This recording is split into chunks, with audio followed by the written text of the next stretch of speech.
जों क'क्राझार जिल्ला खुंगिरि खाथियाव फैनानै जों मेम'रेन्डाम होफैनाय जाबाय। बे मेम'रेन्डामा जाहैबाय आसामनि मुख्यमन्त्रि मानगोनां डक्टर हिमन्त बिश्व शर्माया बावैसो सिगां दिघुली फुख्रिनिफ्राय नुनबाटिसिम मोनसे गोलाव फ्लाइअभार लंगेस्ट फ्लाइअभार दा स्टेट अफ आसाम होनना बुंदों बेखौ बेखेवबाय आरो बेखौ पिटु राजानि नामाव होनाय जादों। दा जों बेखौ गोरबोजों बरायदों बड'लेण्ड जनजाति सोरसा मोनस'आ आरो डक्टर हिमन्त बिश्व शर्माखौ साबायखर बावदों जे पिटु राजाखौ गोसोखांनानै जे बिनि नामाव मोनसे फ्लाइअभार बानायनाय जाबाय। दा बाथ्राया जादों मा पिटु राजानि नामाव मान होनानै फ्लाइअभारखौ बानायदोंब्लाबो बे पिटु राजाया सोरमोन बिनि उल्लेख जेबो गैया। दा पिटु राजानि सायाव जेबो मख'नाय गैयिलाय दा बयबो कुइसन खालामगोन सोंगोन मिथिनो लुबैगोन जे पिटु राजाया सोरमोन। दा बेखायनो जोङो दिनै आसाम सरकारनाव जोङो गुरै खावलायहरदों आरो लोगोसे आसामनि स्पिकार बिस्वजित दैमारि बेनोबो जों गोसोखां बिलाइनि गेजेरजों गुरै खावलायहरदों जे मानसिफोरनि गेजेराव डाउट जानाय कनफिउजन जानाय बेखौ खोमोरनो थाखाय पिटु राजाया जिथु कामरुपनि बर' राजामोन बेखायनो बड' किं पिटु उरान सेतु बिदि होयोब्ला मोजां। बड' किं पिटु फ्लाइअभार उरां सेतु दा बिदि होयोब्ला मोजां होननानै जों बेखौ दिनै मेम'रेन्डाम हरनाय जाबाय। दा जोङो मोजां मोनो जे जोंनि बर' राजाया जे गावनि हादोरनि थाखाय जुजिनानै बिथाङा गावनि हादोरखौ लाखिदों। बे 1206नि घटना 1206आव बेंगलनि खुंगिरि बक्सियार खिलजिया कामरुप रायजोआव हाबफैदोंमोन। बे कामरुप रायजोआव जेब्ला हाबफैयो फार्स्ट बियो ओइ बेंगल साइडआवनो बे रंपुर साइडनि कचबिहार माने साइडनि गेजेराव बे मोनसे राजामोन बियो आलिमेसखौ बे लोगो मोनो बक्सियार खिलजिया ओमफ्राय आलिमेसखौ बे गावनि ग्रिपआव लाखिनानै बेखौ बे माबा खालामो गावनि खामानियाव बाहायो। दा बक्सियार खिलजिया बेबो बे आलिमेसनि ग्रिपआव गोलैनानै आलिमेसनि ग्रिपआव आलिमेसआ बक्सियार खिलजिनि ग्रिपआव गोलैनानै बेबो इस्लाम धर्म लायो। बे समनिफ्रायनो बियो आलिमेस नाम लिरो।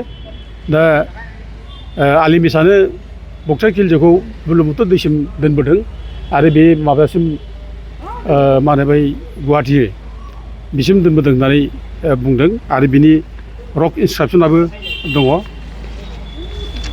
नैबे माने खानाय बारसि रक इनस्क्रिपसन बियो बे खानाय बारसि रक इनस्क्रिपसन बेयाव लिरदों बे बक्सियार खिलजिखौ कामरुपनि राजा पिटुआ बे जायगायावनो गाग्लोबदों आरो बे जायगानिफ्राय बेखौ होखारहरदों होननानै लिरदों रक इनस्क्रिपसनाव। 1206नि बाथ्रा बेयाव रोखा रोखा लिरदों। बेयाव ओरै लिरदों आं एसे खोन्थानि बिसिनि भाषाजों मा लिरदों बेखौथ' जों फरायनो रोंलिया आरो बेखौ माने इंराजि ट्रेन्सलेट खालामनानै होनाय जादों। बेयाव ओरै होदों अन दा डे अफ सैथ' इन साका इरा 1127 ब्रेकेट 1206 AD दा तुर्क कामिं इनटु कामरुप वेर डेस्ट्रयड। बे ट्रेन्सलेसन बे माबानि जेरै माने खानाय बारसि होननाय रक इनस्क्रिपसन लिरदोंमोन बेखौ इंराजिनि ट्रेन्सलेसन खालामनानै होनाय जादों बयबो बुजिनो थाखाय। दा जेब्लानाखि तिब्बेट जै खालामनो थाङो बक्सियार खिलजिया बे ब्रह्मपुत्र दैजों बे बारदों बेखौ रोखा रोखा बे खानाय बारसि माबाखौ मिथिनाय जाबाय।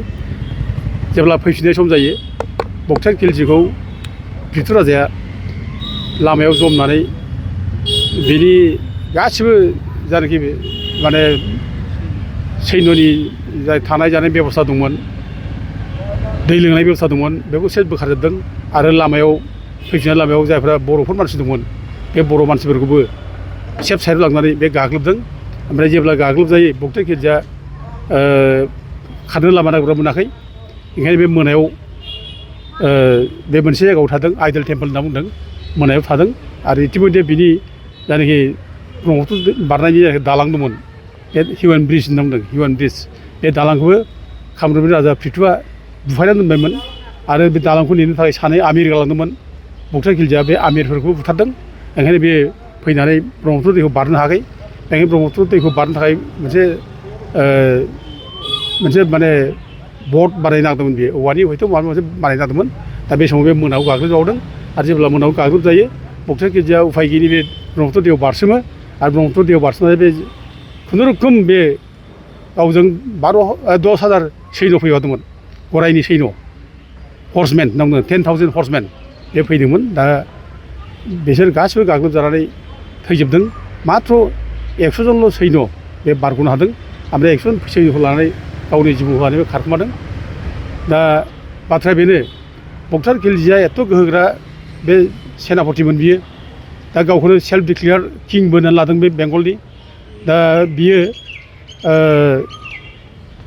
माबानि बिक्रमशिला आरो नालन्दा बे इउनिभारसिटिखौ बेनो माने सावनानै सयंगार खालामदों दा बे सयंगार खालामनानै माने सावनाय बक्सार खिलजिखौ दिनै आसामाव जे रिटायार खालामनो हाबाय बेखौ माने गाग्लोबनो हाबाय बे बर' राजानि थाखाय जोबोद माने बाख्नायथाव हाबा आरो बे सनमान गोनां बेक्ति जे दा ओंखायनो आसाम गभर्नमेन्टआ जे बिनि नामाव जे मोनसे प्रिथु उरान सेतु होदों बे जोबोद मोजां बेखौ सनमान होनाय जादों माथ्र जों बे प्रिथु उरान सेतुनि सिगां बड' किं प्रिथु उरान सेतु होनांगौ होननानै बेखौ जों दाबि खालामदों दा जोङो हिस्ट्रियाव फरायो मोनो प्रिथुआ